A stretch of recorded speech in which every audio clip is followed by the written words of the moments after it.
Copacabana of Bergen. I personally would love to have a bathing area so close to the city center, and look how beautiful it could be with Ulriken in the background. Or could it be a fitting stink bomb in the heart of Bergen? Maybe. Well, here's a beautiful picture of Storumsvann back in 1910. This photo shows its central location, and you can probably understand why Bergen municipality would want a bathing area around here.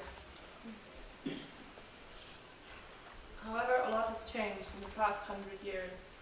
We can see that Store Lungåsvann is hardly connected to the Lungåsvann anymore.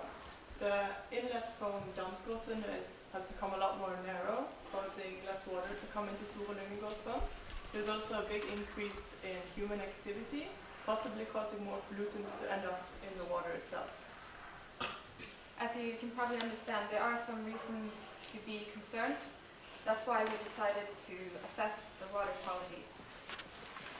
Yes, so when we wanted to assess the water quality, we picked out 4 sample sites.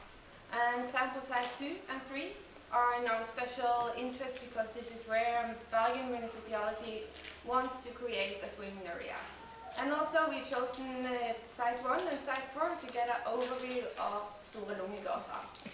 And all the water samples were taken just below the surface, a ½ meter below. And except for the water samples, we also looked at the biodiversity. To specify, we did dig sampling, scratching the surface, so it's quite rocky sediment, so we didn't get so much biodiversity. As you can see here, this is all the taxonomic groups, 9 groups, and all the individuals we found. In total 39 individuals. So even though, yes, it is a very poor ecosystem, and if we did change our method, it would probably still be a poor ecosystem, not much biodiversity. And this is also, we can see from previous reports, that it's kind of continuously low biodiversity. And we also looked at abiotic factors, such as the pH, salinity and oxygen. They were within a good or normal ranges. But something did change this year. Yes, obviously the phosphorus levels looked very high. The lab report revealed very high content of total phosphorus. It's over 300 micrograms per liter. That's about 10 to 15 times higher than previous years, and every value over 60 micrograms per liter is considered as a very poor environmental class. We were very concerned about these results and wondered if Store Lungåsvann was very polluted. We could not find similar reports that said that comparable water bodies could be as affected as this. But after some discussion, we took a phone call to the laboratory, and after some email correspondence, they had to admit that they have done the wrong analysis method. Very annoyed about this, but at least we did not do anything wrong, and we could carry on and neglect these results. Another factor that's very important when assessing the water quality is the presence of thermal-tolerant coliform bacteria, which include the famous E. coli that's harmful to humans. As you can see by this red line indicates every values over this red line, which is marked at 100 coliforming units per 100 milliliters, are considered not suitable for bathing. And as you can see, there are some years with values way above what's acceptable. And you can also tell by the size of these raindrops that indicate the total amount of rainfall the week prior to sampling, that there is a trend here that with large amounts of TCB, there's also, in many cases, large amounts of rainfall. Our results, however, are a bit different. They stand out because we had very low TCB values despite heavy rainfall prior to sampling. This could be because the rainfall prior to sampling was evenly spread the week before, and had rainfall occurred, the same amount of rainfall occurred over a short amount of time, that the sewage system around Storulungasvann could have difficulties in processing all this rainfall. And what could happen is that you have an overflow of sewage that seeps into Storulungasvann and causes these high TCB values that you've seen previously. So we think the Bergen municipality should consider increasing the capacity of the sewage system so that this doesn't occur in the future.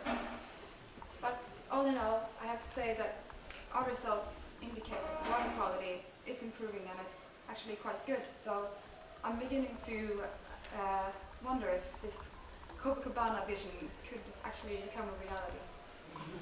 Well, we need to keep in mind that our water samples were taken just below the surface. But we got in touch with the Institute of Geophysics.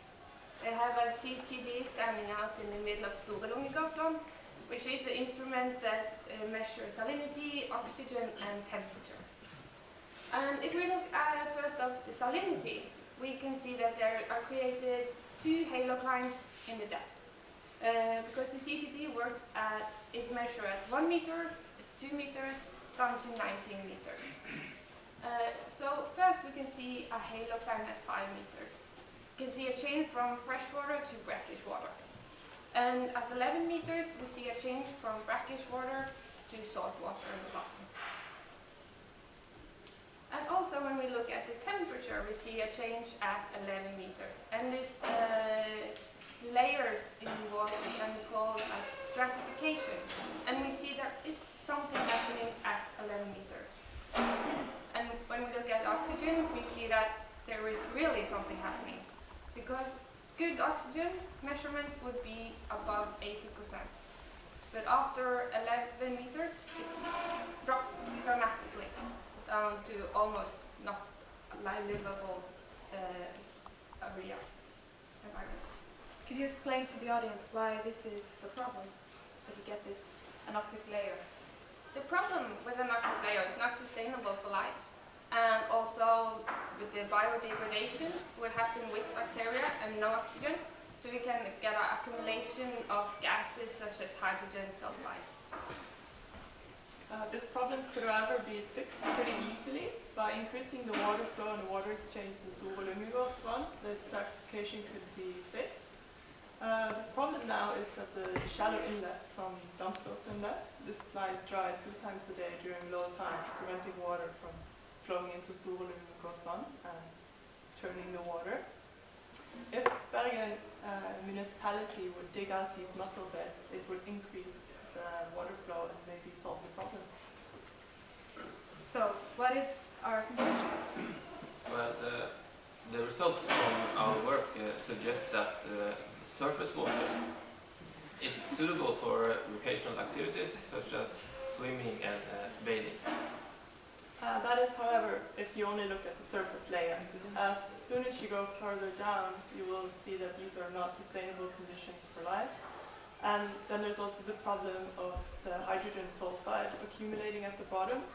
If there's a big storm or heavy winds, the water could turn and this gas could be released, and it would smell like rotten eggs all around Storulungasvann. That's not very appealing. So, in conclusion, Storulungasvann cannot be the new Copacabana until some improvements have been made.